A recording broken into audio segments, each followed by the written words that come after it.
action. I can't sit around and wait until I do things right. This book does not say I do things right. It says I do the right thing. I can do the right thing in my own imperfect, faltering way. If I wait until I do things right, I'm going to die. I find out what my character defects are. I go to my sponsor and we pray about it. I found out that I am angry, and I tried to work on my anger, and it made me mad. I tried to work on my fear, and I got scared. I was going to work on my procrastination, but I never got around to it.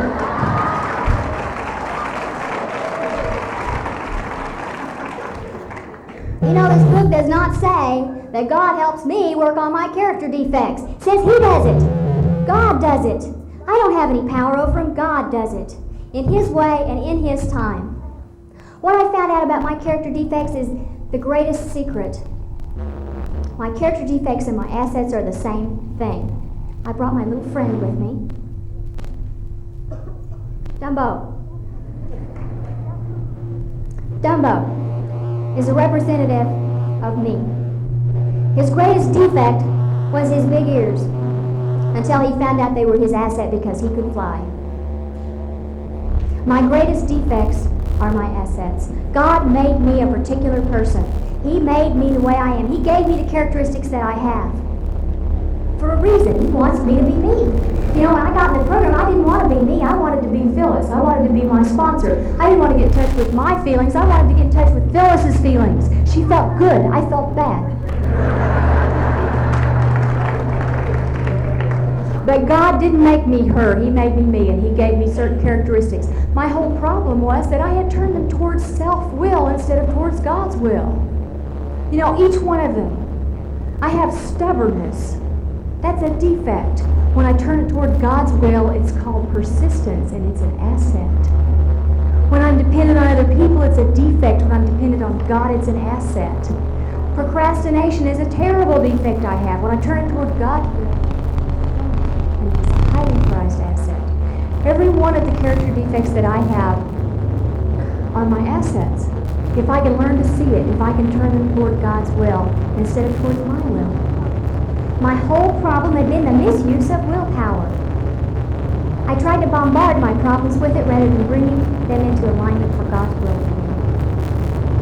That's what I was doing wrong. I don't have to be somebody else. I thought I had to be some nice, good person. I thought I had to be what they always told me at the church that I had to be before God would love me.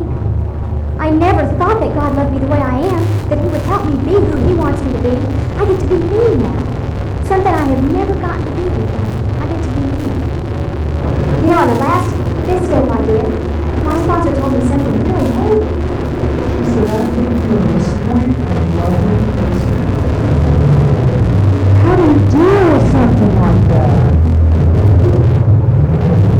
But you know, we hear so often in meetings, people sit around and say, I'm sick, I'm sick, I'm sick, I'm sick, I'm sick. And as long as I'm thinking like that, I'm going to stay sick. I have to think I'm well. I'm recovered. The world of the Spirit is all around me, and look everything that I love. It says that we are like People in the flower garden. It's all around us, but we can't see it.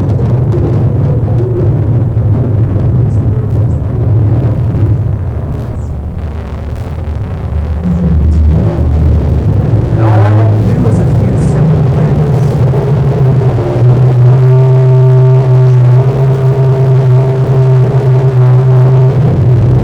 I love it.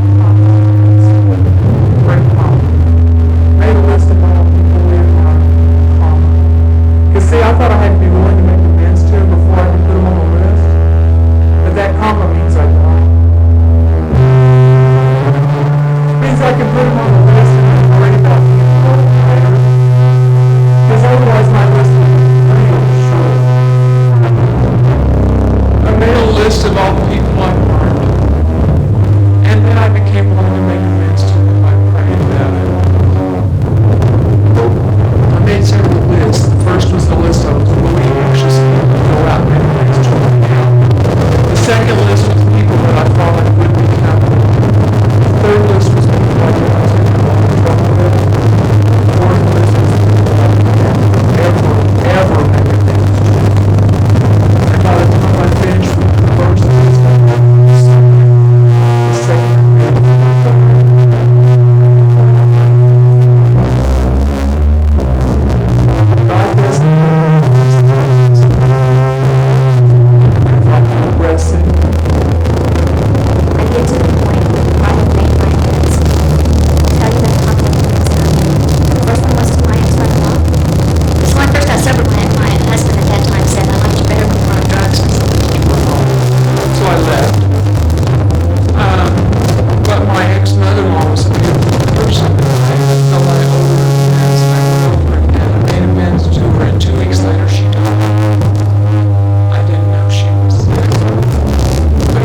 that door, whether they're going to make it or not. But we owe each one of them the opportunity. He was in a coma for 3 weeks when he died. I was able to remember that the last thing he heard me say was, "I love you, Abby. You people gave me that." I was able to be helpful to my mother during the funeral. My sister was more helpful, which kind of hurt my ego for a little while, but I was helpful. I was helpful. And that means so much to me today. I know that my Father is at the fountain where your thirst is quenched. I know that I'll see him again. I had to continue to take personal inventory, and when I'm wrong, I have to admit it, and I don't want that. You know, when I was 4 months clean, I got married again. See, I divorced the other one at about 1 month, and then, anyway. This guy had twice as much sobriety as me. He had 8 months. And we got married, and it was going to be heaven. You know, it was going to be heaven. And what I didn't realize is that people may stay sober and clean for years and not get well. And we were fairly happy at first, and he got worse and worse. He became extremely abusive. He was physically abusive. He didn't start out physically abusive. He started out emotionally abusive, verbally abusive, and it escalated to being physically abusive. And I knew what God's will was for me, was to stay in that marriage and make it work. And I stuck it out. And I stuck it out, and I kept praying and praying.